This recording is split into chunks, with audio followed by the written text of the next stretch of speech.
I was at Fun with it. school in London and I hated it. I couldn't learn. Yeah.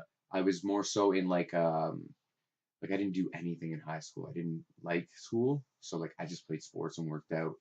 Then I decided, okay, I want to go to university, so I had to do like a transfer course at Fanshawe, which was awful. Like you're just learning literature. Like I did a children's literature class. I was doing like just like literally learning how to write like essays and shit, like all the shit you did in high school. But I was like, I had no interest in it at all. So I started doing like boxing at this one gym, and London had a bunch of MMA gyms. So I just started doing all that stuff.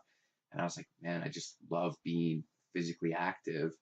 And I stopped going to classes.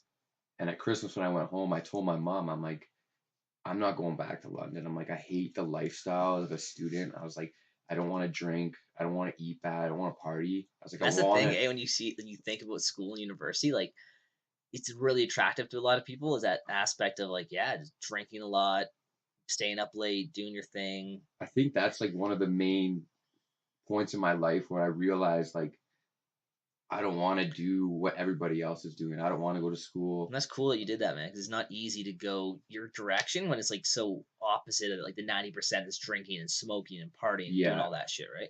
my mom. I knew my mom was gonna be hard on me about it because she always wanted me to go to school. My sister went to school. My brother didn't, so she wanted me to go to school. And I remember I came home. She's like, "What are you gonna do then?" And I straight up, I was like, "I'm just gonna go do this course and start training people for now." I did the course.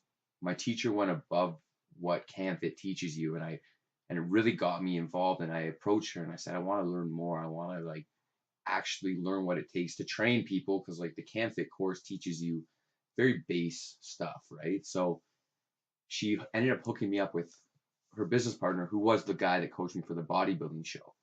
So we ended up training for probably 6 months or so. And like I said, I responded so well to it that, and I also just fell in love with it. Like I was only training with him once a week and everything else was on my own, but he was programming it for me. So then, like I said, I met that other couple after things broke apart with that trainer. And then, no, I never really thought I was going to be owning a gym, but I also had never really had a boss other than working at like Longos in high school.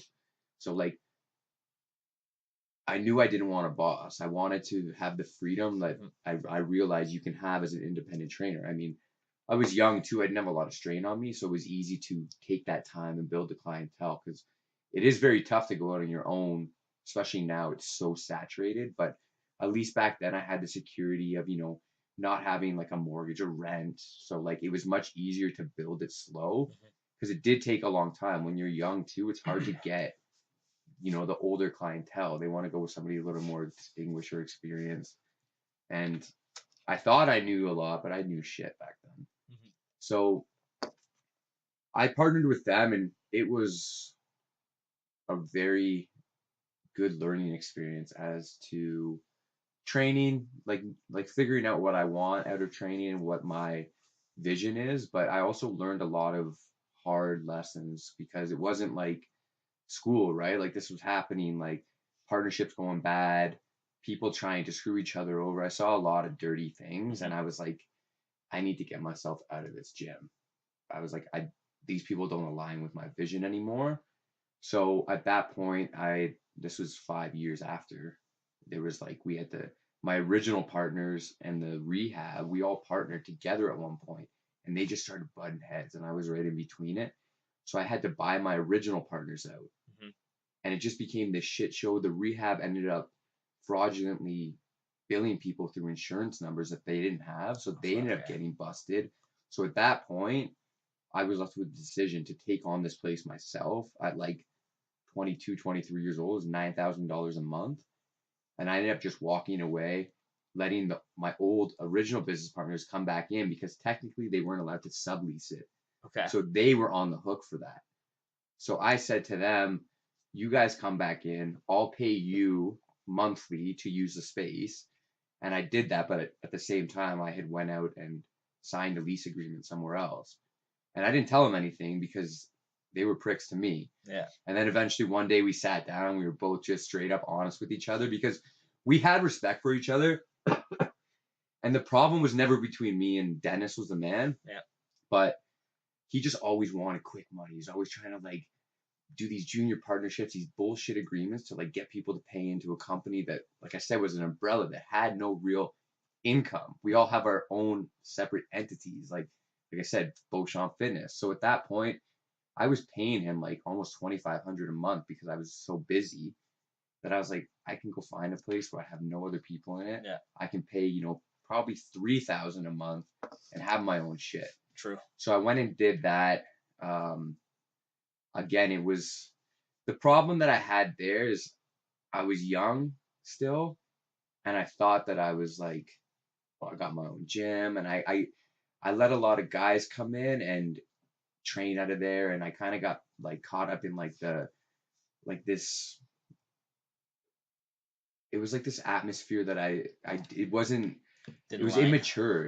It was like we used the gym to like be these like muscle guys and try to like wheel girls and stuff like that when it was like that's not why I opened this place, right? So I got caught up with like we were working out so hard, we were busy, but we were like also going out and partying and stuff. Like we were like mid-20s. So the So gym, how did that get into your life then at that point? Because you didn't want to go to school because, and that was one of the aspects you don't yeah. want to learn that way, but also you didn't like the atmosphere of drinking and partying. So I think it because I had a balance going. Like I was training so hard all Mhm. week, and then Saturday afternoon we go out as like yeah, just let all the loose. guys, all trainers. We had just finished a track workout. We go over to Shoeless and just booze all afternoon. Yeah. So it wasn't controlling my life. Like I had control, but eventually that side of my life led to troubles in the relationship I was in. And that relationship fell apart and it really hurt me. So that was my first real relationship. And like I said, I got caught up in like this kind of like guys thing. We were partying, we were working out, we just felt like we were like unstoppable Yeah. when like then it ruined that relationship and that hurt me so much that I went through this summer of like just a mess. I was drinking, I was doing drugs, and it brought me to my lowest point I've ever been at. And bringing me down that low, like it really made me realize like who I want to be and who I was. Like I wanted way more out of me. Like I had done so much, and it was like I was just letting it fizzle away because I was letting myself be influenced by the shit that exactly what you said. Like when I was 19, the shit that I didn't want to be around. Mhm. So going through that summer, it was 2015. Like I said, the business was still running. We were busy, but I just was not treating myself well. I was so down. And I remember my birthday's in September. So my birthday came around and I was like, this is it. I'm done. I went to the gym that weekend.